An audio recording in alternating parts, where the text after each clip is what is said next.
अस्सलामुअलैकुम वरहमतुल्लाहि वबरकातुहू। उम्मीद है आप सब खैरियत से होंगे। आज हम अपना 14वां सबक शुरू कर रहे हैं। इससे पहले आप 13 सबक ख़त्म कर चुके हैं, पढ़ चुके हैं, कंप्लीट कर चुके हैं। पढ़िए बिस्मिल्लाहिर्रहमानिर्रहीम।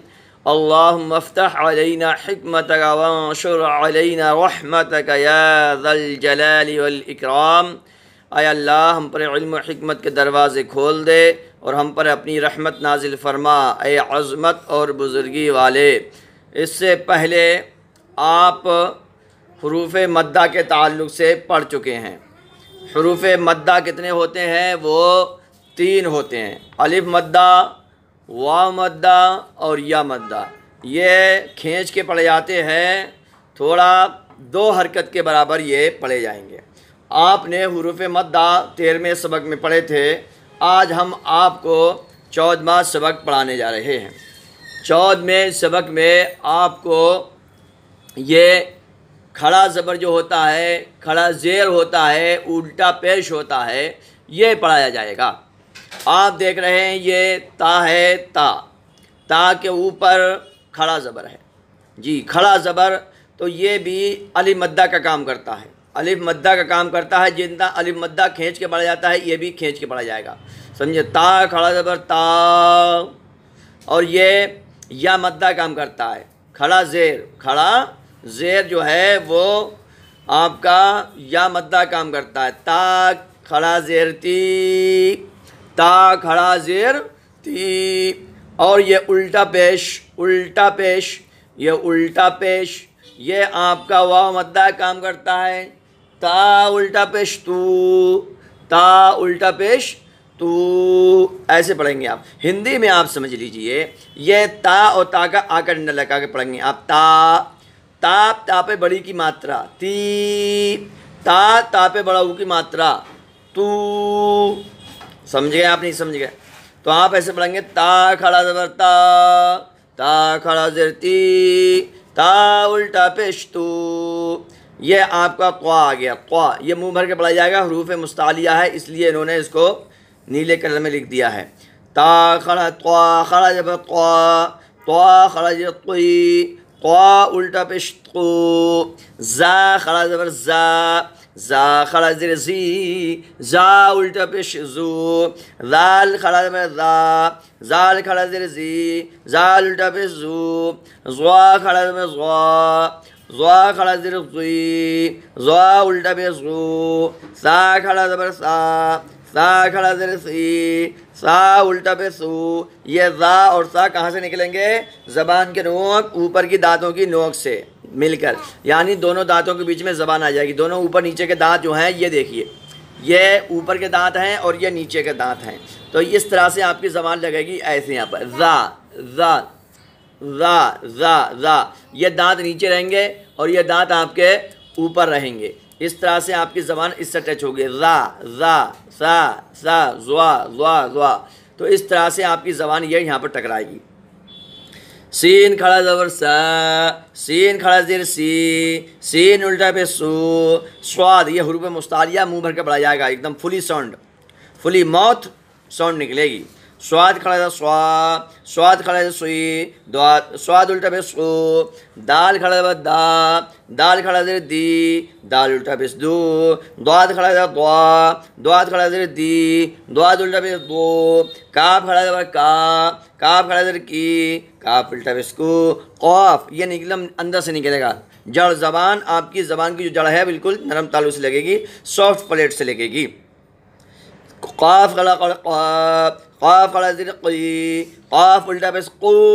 क़ाफ खड़ा ज़बर क़ाफ खड़ा ज़ेर क़ी, क़ाफ उल्टा पे क़ू। ये क़ियू निकलेगा, समझे? हा खड़ा ज़बर हा खड़ा ज़ेर ही, हा उल्टा पे हू। हा ये हलक से निकलता है। हा खड़ा ज़बर हा खड़ा ज़ेर ही, हा उल्टा पे हू। और आप अब इधर आ जाओ। हमज़ा खड़ा ज़बर आ, इस तरह से भी लिखा जाता है। ये भी हमज़ा पढ़ा जाएगा और ये भी हमज़ा पढ़ा जाएगा। हम आपको बार बार बता चुके हैं कि अलिफ के ऊपर कुछ भी आ जाता है वो हमज़ा बन जाता है, इसलिए दोनों शेप, दोनों शक्लें बता दी। ये भी हमज़ा कहलाएगा और ये भी आपका हमज़ा कहलाएगा, ये भी आपका हमज़ा कहलाएगा और ये भी आपका हमज़ा कहलाएगा। हमज़ा खड़ा ज़बर आ, हमज़ा खड़ा ज़बर आ, हमज़ा खड़ा ज़र ई, हमज़ा खड़ा ज़र ई, हमज़ा उल्टा पेश ऊ, हमज़ा उल्टा पेश ऊ, आइन खड़ा ज़बर आ, आइन खड़ा ज़र ई, आइन उल्टा पेश ऊ, खा खड़ा ज़बर खा, खा खड़ा ज़र क़ी, खा उल्टा पेश खू, गैन खड़ा ज़बर ग़ा, गैन खड़ा ज़बर ग़ा, ये गैन खड़ा ज़बर ग़ा, गैन खड़ा ज़र ग़ी, गैन उल्टा पेश गू। अब आ जाओ इधर को।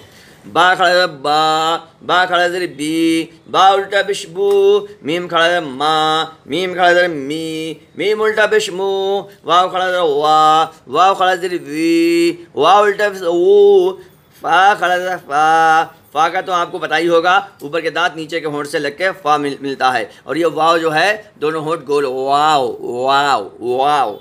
फ़ा खड़ा फ़ा, फ़ा खड़ा फ़ी, फ़ा उल्टा पेश फू, लाम खड़ा ला, लाम खड़ा ली, लाम उल्टा पेश लू, नून खड़ा ना, नून खड़ा नी, नून उल्टा पेश नू, रा खड़ा रा, रा खड़ा री, रा उल्टा पेश रू, जीम खड़ा जा, जीम उल्टा पेश जी, जीम उल्टा पेश जू, शीन, शीन खड़ा शा, शीन खड़ा शी, शीन उल्टा पेश शू, या खड़ा या खड़ा ई, या उल्टा पेश ऊ। तो आपने ये माशाल्लाह समाअत किया, बहुत बहुत आपका शुक्रिया।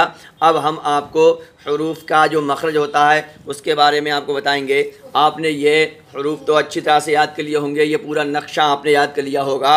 ये हरूफ जो हमने बताए थे सनाया हैं, ये दोनों रुबाई कहलाते हैं, ये नाब कहलाते हैं, ये ज़ाहिक कहलाते हैं, यानी जब आदमी हंसता है तो ये हंसने में ये खुल जाते हैं, ठीक है। ये ताहिन, ताहिन का मतलब ये आपकी ताहिन, ये 3 दाड़े ताहिन हैं। ये पीसने की ताहिन, ये पीसने वाली हैं, इनसे पिसता है ताहिन, ये 3 दांतें ताहिन कहलाएंगी, ताहिन।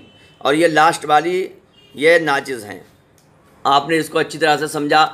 और ये देखिए आपका ये हलक है, ये काफ लिखा हुआ, काफ ये ज़बान की जड़ है, ये पूरी ज़बान है, ये आपके दाल दांत हैं, और ये आपकी ज़बान है, ये ज़बान की जड़ है, समझे। काफ, ये काफ दिख रहा है आपको, ये काफ जड़ ज़बान तालुस में काफ, ये कौवा जो लटका रहता है हलक में वो है, ये आपका हलक है, ये आपका हलक है, ये सीने की तरफ से शुरू हो रहा है।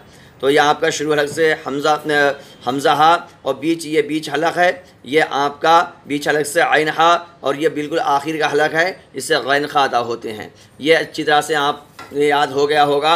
आज हम आपको और बता देते हैं, मखरज बता दे रहे हैं हम, इसलिए आपको दिखा रहे हैं ताकि आप इसमें पढ़ के भी याद कर सकते हैं। आज हम आपको बताएंगे लाम का मखरज। लाम, ये लाम कहाँ से निकलता है? ज़बान का किनारा, ज़बान का किनारा, और ज़वाहिक से सनाया तक के मसूलों से अदा होता है। अब आपने उधर शुरू के जो दांत होते हैं वो सनाया, सामने के 2 दांत सनाया होते हैं, उनके करबट में 2 दांत जो होते हैं वो आपके रुबाई होते हैं, उसके बाद में आपके नाब होते हैं, फिर ज़वाहिक होते हैं। इसका फ़ोटो भी हम आपको देंगे, घबराएं नहीं बिल्कुल आप। लाम कहाँ से निकलेगा? ज़बान का किनारा और ज़वाहिक से सनाया तक के मसूलों से अदा होता है। बस आप एक ही रखो, आज एक लाम का आपको मखरज याद करना है।